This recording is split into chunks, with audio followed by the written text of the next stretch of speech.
Bonjour, dans cette vidéo de niveau PSI, nous allons démarrer le cours sur l'intelligence artificielle.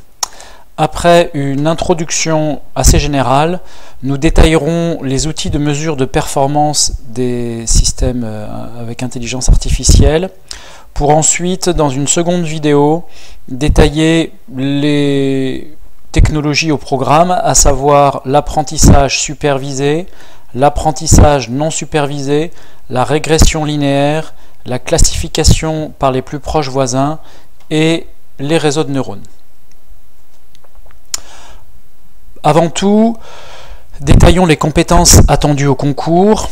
Vous devrez savoir décrire et identifier les principes et étapes d'intelligence artificielle. Vous devrez savoir justifier le choix d'une démarche de résolution de problèmes. Vous devrez savoir choisir quelques paramètres d'une démarche de résolution d'un problème d'ingénierie numérique. Et enfin, vous devrez savoir mettre en œuvre une démarche pour résoudre un problème en utilisant une solution d'intelligence artificielle avec l'utilisation d'une bibliothèque préimplantée. En bref, on ne vous demandera pas de construire une solution complète d'intelligence artificielle pour un problème donné. On vous demandera de savoir vous insérer dans une proposition que l'on vous fera, de modifier quelques paramètres, de valider des performances, de quantifier les performances d'une solution et comparer par rapport à une autre, etc. Donc pour démarrer, définissons l'intelligence artificielle. Qu'est-ce que l'intelligence artificielle ? Tout démarre à la conférence de Dartmouth en 1956, où l'intelligence artificielle est définie comme « the science and engineering of making computers behave in the way that, until recently, we thought required human intelligence ». Bref, on peut à peu près traduire ça par reproduire, donc les techniques qui permettent de reproduire artificiellement les comportements du vivant perçus comme intelligents par nous autres humains. Donc vous voyez quand même, ça fait bien longtemps que le domaine a commencé à se développer. Alors les motivations sont dans un premier temps comprendre et pouvoir modéliser l'intelligence naturelle humaine, et aussi maintenant créer des outils pour résoudre des problèmes de manière efficace. On distinguera l'IA forte, qui théoriquement peut s'attaquer à tout problème et à une conscience propre, mais est encore de nos jours un petit peu de la science-fiction. Et l'IA faible, qui est l'intelligence artificielle réaliste, mise en œuvre actuellement depuis quelques décennies, qui est spécialisée dans une tâche particulière, sans autonomie ni conscience. Et dans notre quotidien, on trouve des solutions d'intelligence artificielle programmées dans les assistants vocaux, les jeux de stratégie, dans la traduction automatique et dans les développements de véhicules autonomes. Aujourd'hui donc, on peut définir l'IA comme une data science naïve, possible grâce aux capacités de stockage de très grandes données, bref, possible grâce au big data. Et j'insiste sur le côté naïf, dans le sens par opposition au modèle de connaissance que vous connaissez maintenant, qui associe des équations ayant un sens physique. Ici, ce n'est pas le cas, c'est une data science, donc une science basée sur les données et le big data. Alors, quelques sous-problèmes dans lesquels on utilise généralement l'intelligence artificielle. Je vais détailler assez rapidement. La représentation des connaissances, le raisonnement et la résolution de problèmes, des problèmes de planification, comme par exemple des trajets de GPS, de la perception, utilisation intelligente de capteurs, du mouvement et manipulation d'objets, par exemple sur des bras de robots, et ce qui nous intéressera plus particulièrement, des questions d'apprentissage, acquérir des connaissances et des compétences. Ici, donc c'est ce à quoi on s'attachera en sciences industrielles de l'ingénieur au niveau PSI pour les concours. On va donc décliner l'intelligence artificielle comme des méthodes permettant d'effectuer une prise de décision, qu'on appellera prédiction, à partir de la reproduction d'un comportement observé sur des données réelles, et non, comme je disais précédemment, à partir d'un modèle de connaissance choisi par un humain. Maintenant, quelques sous-domaines dans lesquels on utilise l'intelligence artificielle, donc la robotique, les systèmes experts, des systèmes qui utilisent des règles logiques, le traitement naturel du langage, la vision par ordinateur, de l'informatique affective et ce qui nous intéressera plus particulièrement, l'apprentissage automatique. Alors, je passe vite sur certains transparents, vous n'hésiterez pas à faire pause dans la vidéo pour bien assimiler et creuser éventuellement certains points. L'apprentissage automatique est donc celui auquel on va s'intéresser nous de notre côté. Alors, cet apprentissage automatique est aussi apprentissage statistique et autrement, plus généralement, s'appelle le machine learning. Alors, on va donc apprendre par l'expérience. Alors, qu'est-ce que c'est qu'apprendre? Apprendre, c'est acquérir une compétence. En tant qu'élève ou précédemment bébé humain, vous vous êtes rendu compte que vous avez acquéri des compétences, que vous avez appris des choses, ou que vous apprenez même encore des choses et des compétences. Pour une machine, on déclinera la compétence comme un algorithme, et l'expérience, la pratique, va consister en des exemples et de nombreuses données, la data science. Donc on travaille à partir de données. Quelles pourront être ces données dans nos domaines, nous, en sciences industrielles de l'ingénieur? On pourra imaginer utiliser des mesures temporelles de grandeur physique, comme vous le faites en travaux pratiques, donc des vitesses, des tensions, des efforts, etc. Et nous pourrons aussi utiliser des données de performance, comme des erreurs statiques pour différents réglages de correcteurs, comme des rendements pour des choix de composants d'une chaîne d'énergie. Voilà des exemples d'ensemble de données dont on pourra disposer pour affiner des modèles. Donc dans le machine learning, on va donc distinguer notre algorithme d'apprentissage d'un algorithme classique. L'algorithme classique, vous le connaissez, on a un trait et on en tire une certaine sortie. Exemple, j'ai des ingrédients en entrée, une recette me permet d'avoir une sortie gâteau. L'algorithme d'apprentissage va avoir pour sortie l'algorithme, le modèle classique. On va lui donner de nombreuses données d'entrée et l'objectif c'est d'avoir en sortie donc l'algorithme classique. Exemple, dans notre exemple, l'objectif va être d'obtenir des recettes à partir d'associations d'entrées, de gâteaux et d'ingrédients.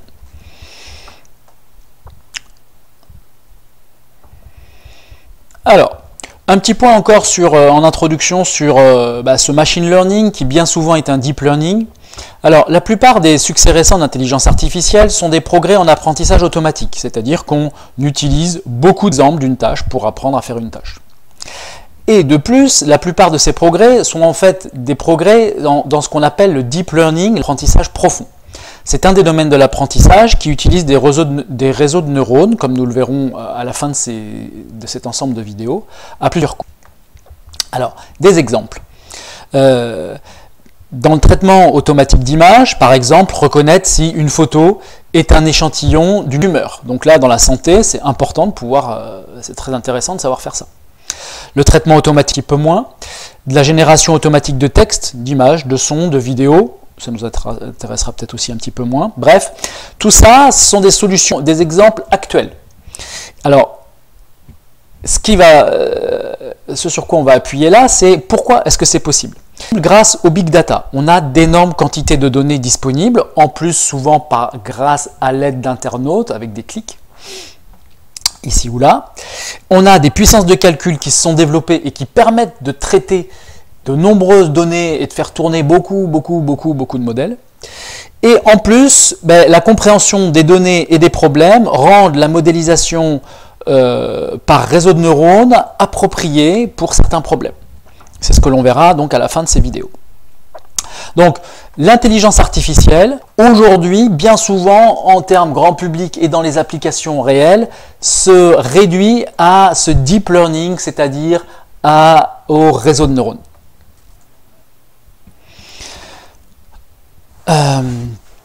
Revenons sur le machine learning. Vous avez ici, dans cette première colonne à gauche, un certain nombre d'exemples d'illustrations actuelles dans lesquelles on utilise du machine learning. Je vous laisserai en prendre connaissance tranquillement. Moi, je vais faire une vidéo sur les défis de ces développements. Alors, et l'importance est fondamentale d'apprendre à partir de peu d'exemples. Un enfant ou un animal n'a pas besoin de millions d'exemples pour apprendre, donc une machine non plus. Même si on a des capacités de calcul qui peuvent être faramineuses en utilisant un certain temps, l'objectif, le fil guide va être quand même de pouvoir arriver à apprendre à partir de peu d'exemples. Ensuite, l'utilisation. Ces techniques de machine learning, leur utilisation que l'on trouve dans la recherche scientifique dans de nombreux domaines, l'idée est de résoudre des... J'aime bien cette petite phrase qui est de dire qu'on laisse le compliqué à la machine et... Donc voilà l'importance de l'utilisation, faire des choses qu'on ne sait pas résoudre. Ensuite, il y a la notion de confiance. On a besoin d'une certaine fiabilité des modèles et donc on va avoir besoin de techniques de validation et de tests de robustesse pertinents. Enfin, à ne pas négliger, se poser des questions éthiques sur l'utilisation de ces technologies. Attention aux biais algorithmiques, attention aux coûts environnementaux, à la moralité des algorithmes utilisés. Et puis, on peut philosopher sur la potentielle évolution de l'humanité que ces techniques ou technologies pourraient amener. Voilà les défis donc importants sur le machine learning qu'il est bon d'avoir en tête dans cette introduction avant ensuite de rentrer vraiment dans le dur des méthodes. Détaillons maintenant, dans une deuxième partie de cette première vidéo, les outils de mesure de performance. Passons maintenant à la deuxième partie, la détermination, le détail d'outils de mesure de performance. Commençons par détailler le formalisme mathématique. On définit une base de données d'entraînement qui consiste en un certain nombre d'exemples, n, vecteurs de taille d, que l'on définira dans l'ensemble des entrées x. L'ensemble des sorties de 1 à n, y, dans l'ensemble des sorties y. Le but de l'apprentissage machine, c'est définir une fonction f qui va de x dans y et qui à chaque sortie, qui à chaque entrée associe la bonne sortie en relation avec la base de données d'entraînement. Pour évaluer les performances de ces fonctions, on le fera sur de nouvelles données, des données de test, ici notées xi, yi de 1 à grand N. Quelques outils. Alors, pour mesurer ces performances, dans le cas des problèmes discrets, on utilisera la justesse, autrement dit l'accuracy, qui est la proportion de prédiction égale à la sortie vraie. On fait la moyenne en mettant 1 quand la sortie vaut la bonne sortie. Vous voyez, si mon modèle pour une entrée xi donne bien yi souhaité, je mets 1 et je fais la moyenne de tous ces cas. J'ai donc la proportion de prédiction égale à la vraie sortie. Accuracy, justesse. Dans le cas de problème continu, on utilisera bien souvent l'erreur moyenne quadratique, mean squared error. On fait la moyenne des écarts entre la sortie souhaitée et la sortie obtenue. Et on la met au carré, pour avoir que des quantités positives, on fait la moyenne de ça. Voilà donc deux outils très utiles pour quantifier l'erreur commise par notre fonction, notre modèle. La matrice de confusion est aussi très intéressante. Elle classe en colonne les valeurs rendues, en ligne les valeurs souhaitées pour variables, et puis sur les diagonales, elle nous fait apparaître les grandeurs correctes, autrement dit un vrai négatif, 0 pour 0, un vrai positif, 1 obtenu pour 1, et hors diagonale, on obtient les erreurs du modèle, les vrais positifs, les vrais négatifs, les faux positifs et les faux négatifs. Un exemple ici de matrice de confusion sur la reconnaissance de chiffres manuscrits, TP que l'on fera probablement en classe dans l'année. À gauche, on a la matrice de confusion non normalisée. Qu'est-ce que c'est? Donc on voit bien que pour tous les chiffres, on a globalement sur la diagonale des valeurs entre guillemets très grandes. On voit que le 0, il y a quasiment 100%, 100 cas sur 100 de 0 qui sont bien connus. Par contre, ce que l'on voit là, c'est que par exemple ici, on a 15 hors diagonale qui nous fait avoir un 3 pour un 9 rendu. Donc on voit qu'il y a pas mal d'erreurs autour du 9 et du 3. Là à droite, on a la matrice normalisée, donc on divise par le nombre d'occurrences. On voit bien évidemment la même chose, que pour le 3 et le 9, on a 16% d'erreurs.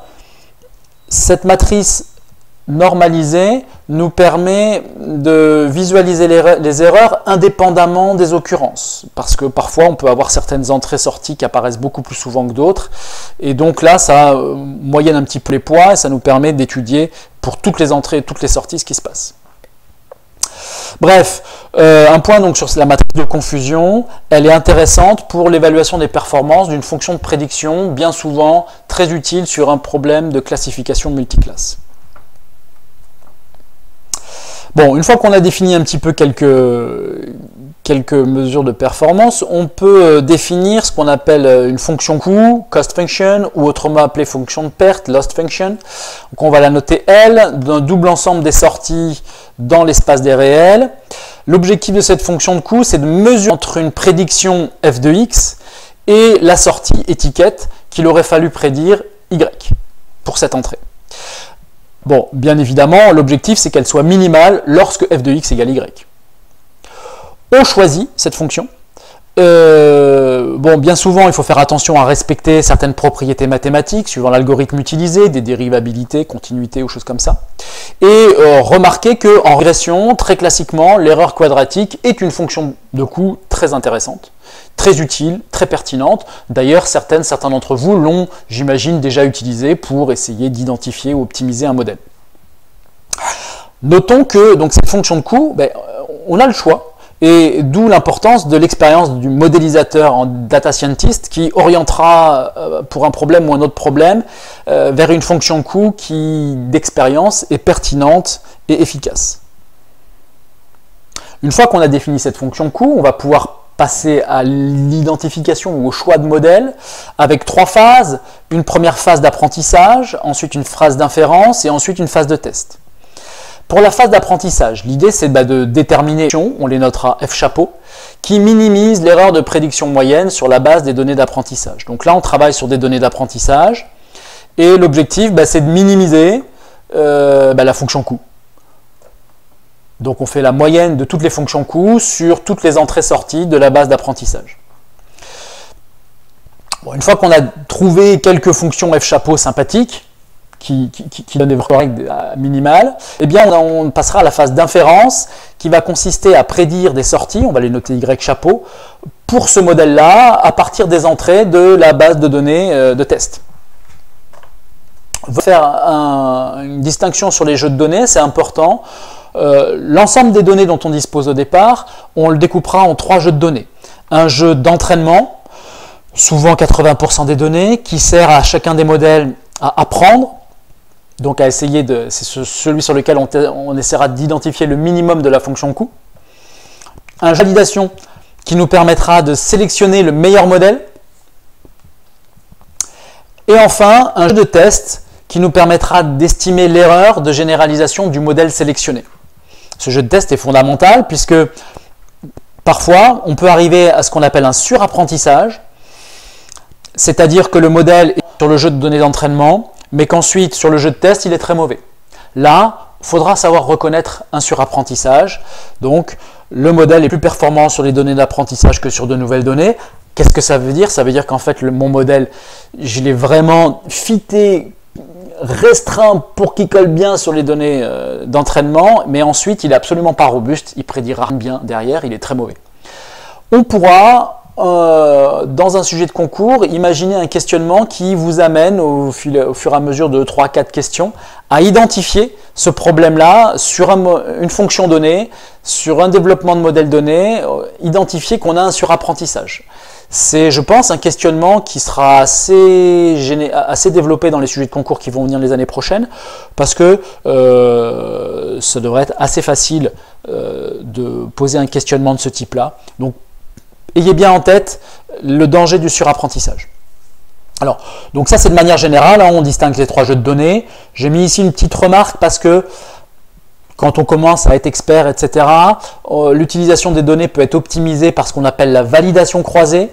On va définir une stratégie de bouclage entre données d'entraînement, données de test pour optimiser la sélection de modèles plus performants.